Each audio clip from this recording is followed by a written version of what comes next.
wabarakatuh. Halo semuanya, apa kabar? Alhamdulillah baik ya. Saya akan menyajikan sebuah materi mengenai sistem reproduksi pada manusia. Silakan tonton video berikut ini ya. Materi mengenai sistem reproduksi pada manusia.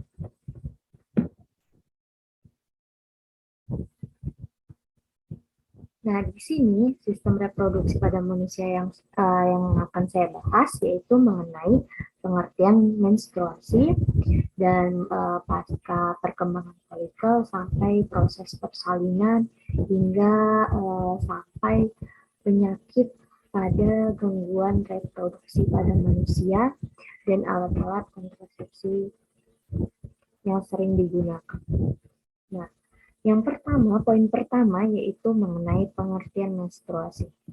Menstruasi atau haid adalah salah satu proses alami seseorang perempuan yang mengalami peluruhan dinding rahim bagian dalam atau endometrium yang keluar melalui vagina. Nah, secara fisiologis dalam tubuh wanita terjadi secara berkala yang dipengaruhi oleh hormon reproduksi, baik hormon FSH, estrogen, LH, progesteron. Nah, umumnya menstruasi yang kita ketahui itu terjadi pada usia remaja sekitar 10 sampai 16 tahun. Tetapi rata-rata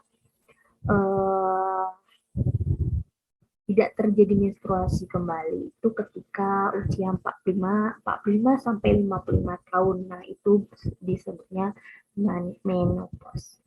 Nah, kemudian bila ovum itu tidak dibuahi, maka dinding rahim yang telah menebal penuh itu dengan pembuluh darah akan rusak dan runtuh dan terjadilah proses menstruasi. Nah, kemudian selanjutnya berikut gambaran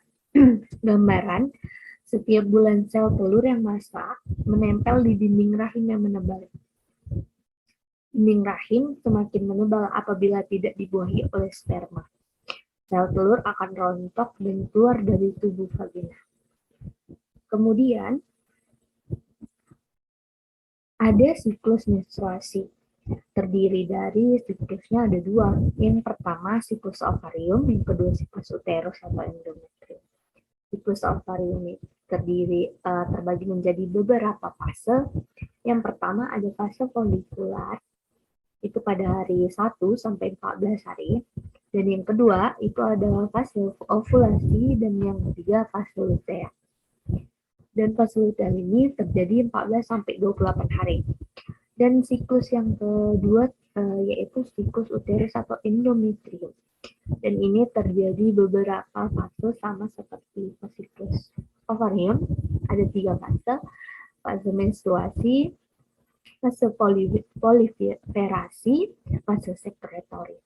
Nah, bisa kita baca dan bisa kita lihat bahwasannya fase menstruasi itu penurunan, fase proliferasi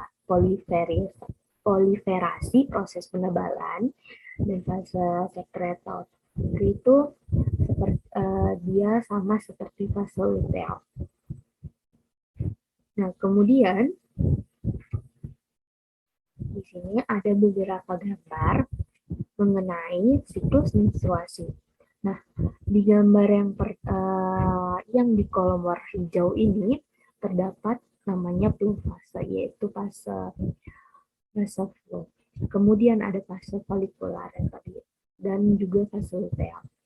Dan ada beberapa hari, di hari 1 sampai 5, ovariumnya beraktivitas dengan sangat kecil. Nah, di fase 6 sampai 14, dia sudah mulai membesar, dan di fase luteal 15 sampai 28, dia sudah mendapatkan dia. Nah, ini ada beberapa hormon yang mengalami kenaikan, yaitu salah satunya di warna biru, itu ada hormon LH, dia mengalami kenaikan di fase folikel. Nah, gambar yang di ujung pojok, dan ada yang bertepatan merah yang udah ditandai seminggu. Nah, ini bisa dikatakan fase masa subur, fase seminggu ini. Karena di fase 6 sampai 14, ini di fase masa dan fase yang subur itu di pertengahan namanya. Kemudian, nah ini endometrium yaitu berusia siklus rahim. Jadi dia akan naik di fase luteal dan menebal dan runtuh menjadi fase menstruasi. Kemudian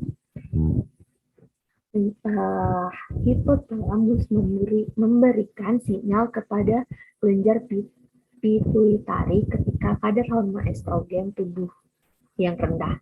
Kelenjar pituitari melepas FSH yang membantu pematangan folikel di ovarium. Kemudian, ketika kadar hormon estrogen cukup, kelenjar pituitari mengekspresikan LH untuk membuka folikel yang matang.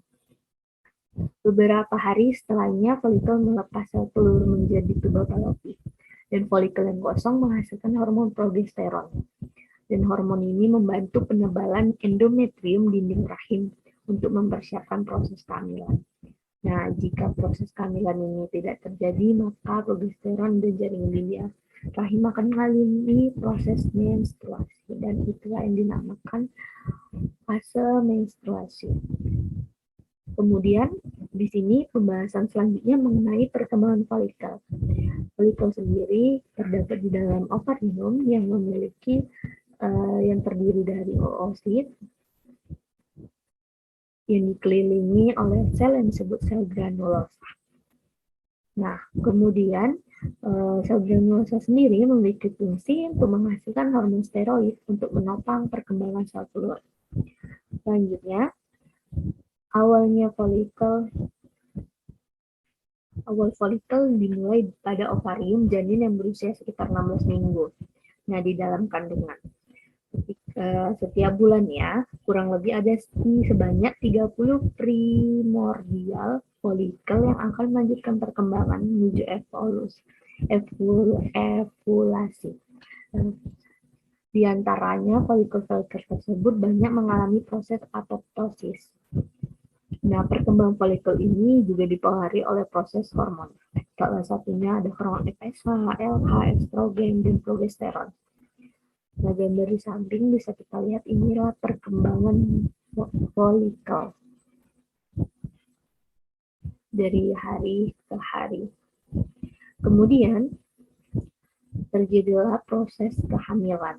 Nah, setelah zigot terbentuk, zigot langsung membelah diri menjadi 2, 4, 8, 16, dan seterusnya. Dalam waktu yang bersamaan, dinding rahim menebal penuh dengan pembuluh darah siap menerima zigot. Zigot menempel pada dinding rahim untuk berkembang, dan zigot berubah menjadi embrio. Kemudian terbentuklah menjadi plasenta yang bisa kita lihat gambar di samping, menjadi plasenta dan tali pusat sebagai penghubung antara embrio dengan ibunya. Embrio dikelilingi cairan amnion untuk melindungi dari bahaya benturan. Jadi untuk melindungi bahaya benturan, maka adanya cairan amnion itu untuk melindungi bahaya dari benturan. Nah, ketika bayi udah usia 4 minggu, embrio mulai membentuk mata, tangan, kaki. Kemudian udah 6 minggu, embrio berukuran 1,5 cm. Otak, mata, telinga, dan jantung sudah berkembang. Tangan, kaki juga. Nah, kemudian sudah usia 8 minggu, embrio sudah memiliki organ lengkap. Embrio berubah menjadi janin. Setelah usia kehamilan mencapai kira-kira 9 bulan, 10 hari, nah bayi siap dilahirkan dan terjadilah proses persalinan. Nah, inilah perkembangan janin dari hari ke hari hingga menjadi tubuh yang lengkap. Bisa kita lihat dari kecil hingga menjadi besar. Kemudian, serangkaian proses pertumbuhan dan perkembangan janin, mulai sejak konsepsi hingga lahir janin, itu sering disebut pada umumnya itu trimester pertama, trimester kedua, trimester ketiga. Bisa kita lihat bulannya dan minggunya. Dan itu sama saja seperti yang tadi sudah kita bilang 8 minggu, 12 minggu, hampir sampai 9 bulan. Nah, kemudian terjadilah proses kehamilan. Nah, di proses kehamilan ini ada 4 kala, yaitu kala pembukaan, kala pengeluaran janin, kala plasenta, dan kala pengeluaran plasenta. Nah, itulah ada beberapa macam proses persalinan. Nah, persalinan sendiri ada yang persalinan normal maupun sesar. Persalinan normal itu dengan cara alami melahirkan melalui vagina tanpa pembedahan. Dan operasi sesar itu dilakukan dengan sayatan melintang di perut rahim ibu. Nah, untuk persalinan normal sendiri itu metodenya dianggap sebagai cara yang paling aman dan disarankan untuk kondisi hamil yang sehat. Sedangkan jika operasi sesar itu dilakukan ketika bayinya mengalami gangguan atau tidak sehat dan kondisinya tidak sehat. Kemudian di sini pembahasan selanjutnya yaitu mengenai alat kontrasepsi. Kontrasepsi merupakan cara, metode, alat, dan obat yang bertujuan dan atau mempunyai efek untuk mencegah terjadinya kehamilan. Setiap kontrasepsi mempunyai daya, efek, dan masa kerja yang masing-masing. Nah, kemudian macam-macam alat kontrasepsi itu ada namanya kondom KB, IUD, suntikan KB, dan pil KB. Nah, semua ini adalah alat-alat kontrasepsi. Yang pertama kita bahas yaitu mengenai kondom. Kondom merupakan sarung karet tipis penutup penis yang fungsinya menampung cairan sperma pada saat pria berejakulasi. Bisa kita lihat gambar di sebelah kanan. Nah, kemudian pil KB. Pil KB sendiri merupakan termasuk ke dalam 3 besar alat kontrasepsi paling populer di Indonesia. Pasalnya, sekitar 7,4% responden dalam survei mengungkapkan bahwa memilih pil KB sebagai metode pengendalian kelahiran. Jadi pil KB itu dipercayai sekitar 7,4% responden bahwa itu akan untuk pengendalian kelahiran. Jadi tidak hamil lagi. Mengendalikan kehamilan. Kemudian ada yaitu suntik KB. Suntik KB mengandung hormon progesteron atau kombinasi progesteron dan estrogen. Nah, suntik KB ini disuntikan pada lengan bagian atas, bagian bokong, setiap 3 bulan guna melindungi wanita dari kehamilan. Bisa kita lihat gambarnya di samping kanan. Dan kemudian susuk KB atau implant merupakan jenis alat kontrasepsi yang dimasukkan ke bawah kulit lengan atas yang seperti korek api. Bisa kita lihat gambarnya, dia seperti korek api dan dimasukkan secara perlahan melepaskan hormon progesteron selama 3 atau 5 tahun.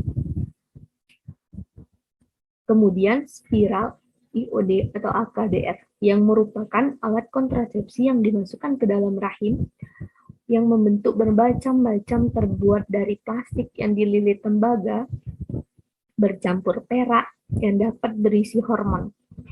IUD menempati posisi kedua alat kontrasepsi yang paling populer di Indonesia. Hal ini terbukti melalui survei internal yang telah dilakukan bahwa 8,9% menggunakan alat KB IUD. Jadi di Indonesia sendiri banyak menggunakan IUD dan tadi ada suntik KB. Nah, mereka percaya bahwasannya alat kontrasepsi tersebut untuk mengendalikan terjadinya kehamilan. Kemudian penyakit pada sistem reproduksi manusia. Nah, apa-apa saja penyakitnya? Mari kita bahas satu-satu.